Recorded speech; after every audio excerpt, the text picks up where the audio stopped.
Boruto. To the average weeb, that's the title of the Naruto sequel series starring his son, the titular Boruto.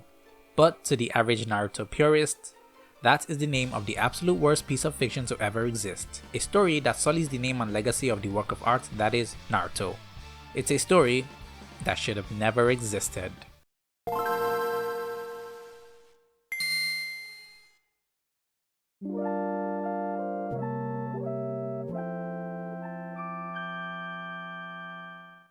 Everyone's got their preferences. People like to consume the media they enjoy. That's a given. Just as you've got your favorite anime and manga, there's someone out there who hates it with every fiber of their being. I mean, just look up My Hero Academia on Twitter. Media can't appeal to everyone. That's the great part about it. It helps to create a lot of good conversations around them. I for one genuinely enjoy listening to what people have to say about the stuff I like and dislike. Well sure, I'll be disagreeing with them in my head, but I'll still listen to them as it can get pretty interesting when the conversations are actually civil. However, there are those around that seem to make it their personal job to tell you why you shouldn't like the things you like. They literally cannot stand the idea of you enjoying the thing they hate. It's pretty whack and immature. They go on to tell you why X is vastly inferior to Y and blah blah blah. It can get pretty exhausting dealing with these kind of people. And these are the kind of people you'll find around the discussion of Boruto. Ever since its creation in 2016, a large number of Naruto fans have gone on to clown on this series till this day, never giving it the benefit of doubt. Never have I seen such a vocal group express their hate for a series the way I've seen with Boruto. Not only do they strongly dislike the series for what it is, but they also berate anyone who actually enjoys it.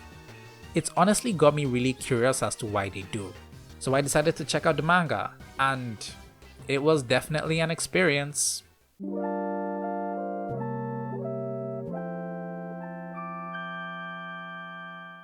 Before I go on any further, I just have to say, I'm not a Naruto enjoyer.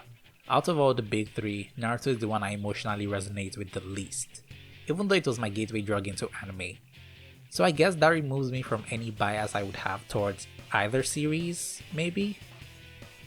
Boruto is quite an interesting case when you think about it. It's a sequel series to a shonen, and not just any shonen, it's one of the big three. It's wild as not a lot of popular shonen have ever tried to do this kind of thing, and even among its peers, Bleach, which ended too, didn't seem to have any kind of sequel planned until it teased up with that one shot that was released a while back. Boruto had a rough from the moment it was announced. It had some big shoes to fill. People already thought the way Naruto ended was fine. It didn't need any more additions to the story. What would the story even be about when the main threats had been dealt with? And to make fans even angrier, the series would not be directly handled by Naruto's author, Kishimoto, who would instead be supervising it. My guess is that those fans, which I'll call the Naruto purists, carried these sentiments going into Boruto. And the first couple of chapters would only help to fuel that fire. Naruto is a bad dad. This was the first turnoff. How could Naruto be bad at parenting? The same guy who was always there for people in need, willing to risk his life to bring his friend back to the village. The same guy who had formed so many deep connections with people throughout his journey. How could he be an awful father? I can see the sentiments behind it all, and it kind of makes sense. He's Hokage now, finally accomplishing his dreams in a time of peace, and the Hokage seems to have more work and less time for his family. Now I'm no therapist, but hear me out. All he ever wanted was to be Hokage, and when he finally did become one, he got acknowledged by the whole village, yeah? So maybe this stems from his desire to keep being acknowledged, as he's seen running even the smallest errands with his shadow clones, thinking that if he slips up even once, he'll lose the acknowledgement he's worked so hard to get. There's also the fact that for most of his childhood, Naruto never really had a proper father figure. You can't tell me the third Hokage was one because this man gave a 4-year-old an apartment and an allowance and just left him to do whatever. This kid had to learn to budget at the age of 4. Hell, I'm still learning how to budget. This boy was one wrong step away from becoming the villain, or worse, a Reddit mod. I'm not saying it justifies his bad parenting choices, but I think it helps to bring things into consideration. And personally, I like this new addition to Naruto's character, an actual human flaw. That's the thing with most shonen protagonists. They're the goodest of boys, cinnamon rolls who seem to always have the moral high ground. Their biggest flaw is almost always not being strong enough to protect anyone, and even when they have some kind of personality flaw, it's played off for comedic purposes. This flaw Naruto has really helps to make him a lot more understandable, and it's also a flaw that creates conflict with his son, which brings us to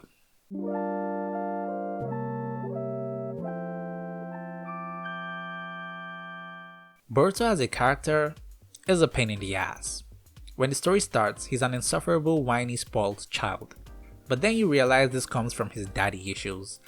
The more we see him, the more we really get to feel what he's going through. Yeah, there aren't really any life-threatening stakes at the start, but you can tell the young boy is really trying all he can to get his father's attention. Not only that, but there's this looming pressure he faces being the Hokage's son. Every time he accomplishes anything, they pass it off to him being the son of Naruto, which kinda sucks as he's trying really hard to be his own person. But you wouldn't really see this, as the first few chapters just make you really not like him. I feel this is what further pushed readers away, because just around the end of the first arc, he actually grows as a person, reaches an understanding with his dad, and actually tries to be a better ninja. But chances are you wouldn't have seen this. Dealing with his personality was hard at first. Even the other characters couldn't really stand him most of the time. It was a big turnoff, and I wanted to really punch this child in the face anytime he did what he did. Boruto is the result of living in peaceful times. He doesn't see why he should put so much effort into being a ninja. Well, it's not like he's going to actually need those skills despite having great aptitude for the stuff. He's one of those child genius types but would rather spend his days doing anything but ninja stuff, even going so far as to deny tuning applications. He's the kind of guy to take the easy route, from using these fancy scientific ninja tools to hacking his game to gain max stats and breeze through the whole thing, really spitting in the face of all the shonen protagonists out there. But he does come around and actually starts putting in effort to improve his skills and begins to appreciate the process of getting better, hard work and all. And he even helps another kid who had the same mentality as he see the joys of hard work. And that actually brought a tear to my eye. But that doesn't really last because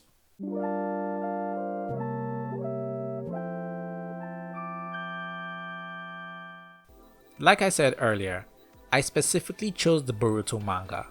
Why? Well, I thought it would be much faster seeing as the anime is over 270 episodes. But to my surprise, the manga only had 70 plus chapters. You know what this means? Filler. Lots and lots of filler.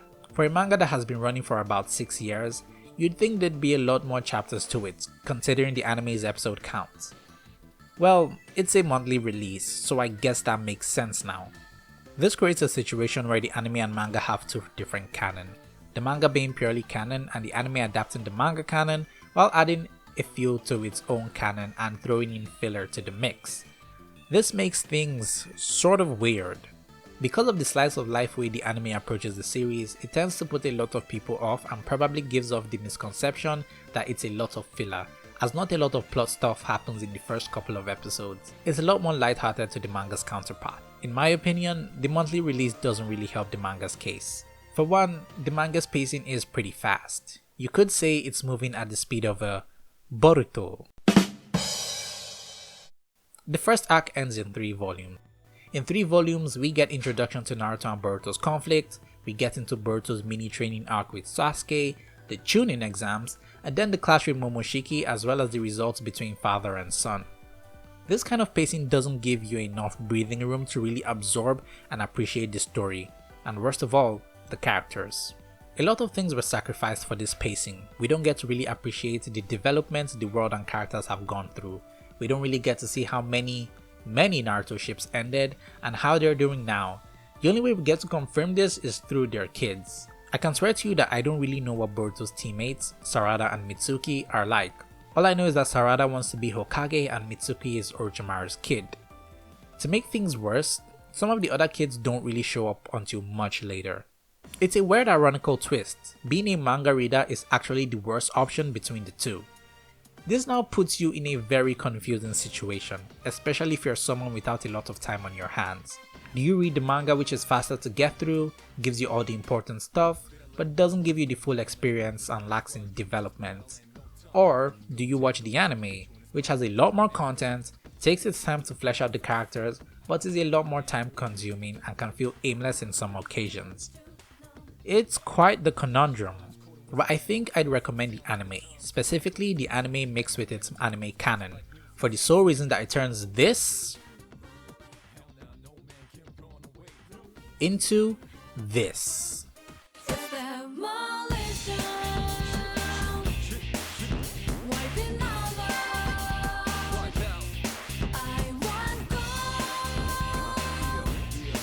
The best part is you can find a list that points out what episodes are filler, anime canon, and manga canon, giving you a bite-sized way to enjoy the anime.